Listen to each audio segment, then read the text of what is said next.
Okay, we're coming in the house now, and this little exercise at the front door, which takes you just a minute to do. It's so much more beneficial than calling the dog to you through the doorway. Make sure she waits as you step through. Good. And then come back. She waits for you to come back. Okay. And then she walks through calmly. See how she's not pulling? And that boundary, since she was a big puller and used to race through the doorways, you need to really be careful that she doesn't do that anymore. It's just these little tiny little prompts with my left hand. See? She loves the camera person who's standing right there. Sit. So she's like wanting to go say hi to the camera person. And then you always do it both ways, going in and out. She really respects this boundary now because we do this every day, and so you need to continue doing this at home. Good. Even if you just do it one time a day. It's like a minute and a half, and it's a huge change because now the dog's not being taught to rush through the doorway, either pulling you through or coming out of a sit stay where you call her out of a sit stay, which just actually makes her anticipation worse and ensures that she'll never have a solid sit stay. So we never call a dog out of a sit stay or down stay because of that fact. Okay. And then we teach her to walk through here calmly.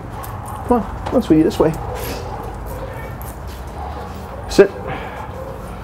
And that's your little exercise, your front door exercise. If you just do this every day, this is going to help a lot. Good. She waits for you to come back. She gets a reward. Okay. And she walks through with you calmly.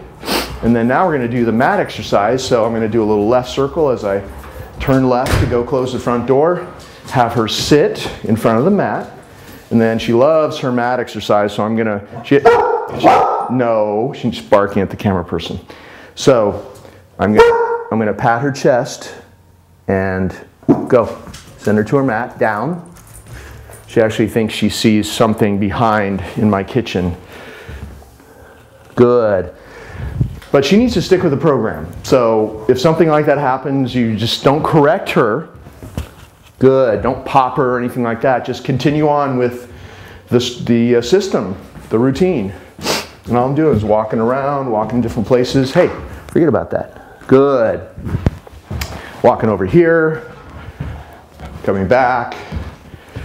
Good. She's getting a reward as long as she stays there. There's a hallway here, so I'm going to walk through here. Close the door. Knock on the door. Come back. She's still down. As long as she stays there, she gets a reward. Good.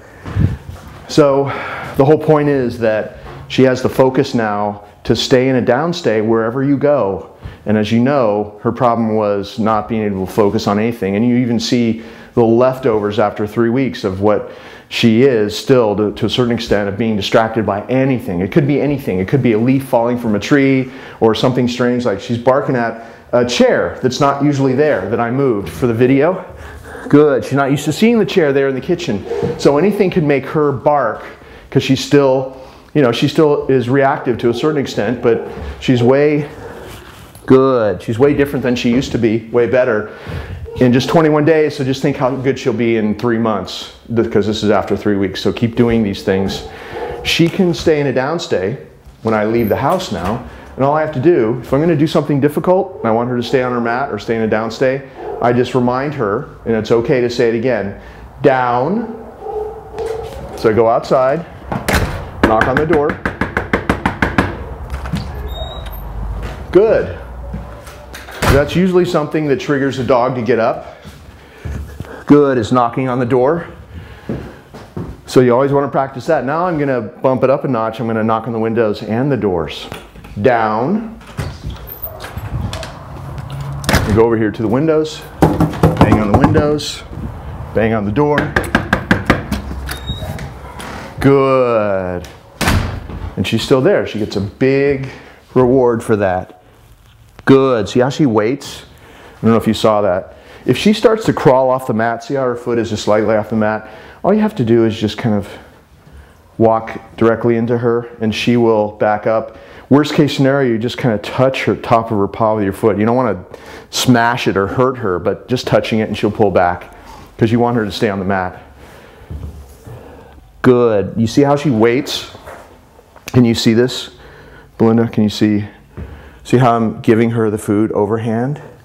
Going to put it on the mat. See how she's waiting? She's not trying to take it out of my hand. Good. See? That's what you want to do. That's calmness, that's focus. Every time that she focuses for 3 seconds like that and really waits, that helps her change. Makes her calmer. Every day you do that kind of stuff. It's all about that little period right there where she is in the moment, she's focused, she's with you, she's not reactive. It's respectful of you as well, because you're not going to have anything. Even if she stays on a downstay, when you go to give her the reward, she's trying to take food out of your hand and all hyper. That's not, you're not going to get the benefits of this. So every step of this has to be done a certain way. It's teaching her mindfulness. Good. That's part of the rules. You wait until your owner puts the reward on the mat and withdraws, and you take it. That's part of the way we play the game. And if she doesn't do that, you say no and you back off, and she doesn't get the reward. She'll know what that means. Okay, so I'm going to take her off the mat. And by the way, we taught her this first before I ever took her outside in public to teach her a downstay, because we taught her this first. This is what she learned. And then I started taking her out in public because she has a solid downstay here. Then she could do it later on without the mat. So that's why we do this, because it's a foundation exercise. It really teaches her a stay in general and calms her down, teaches her to be calm. Hey, just relax. And she's not naturally good, a calm dog. So you need to keep practicing this. Always end the exercise with her in a calm place like this. But this exercise is why she's so good out there now, which you'll see in the other videos. Okay.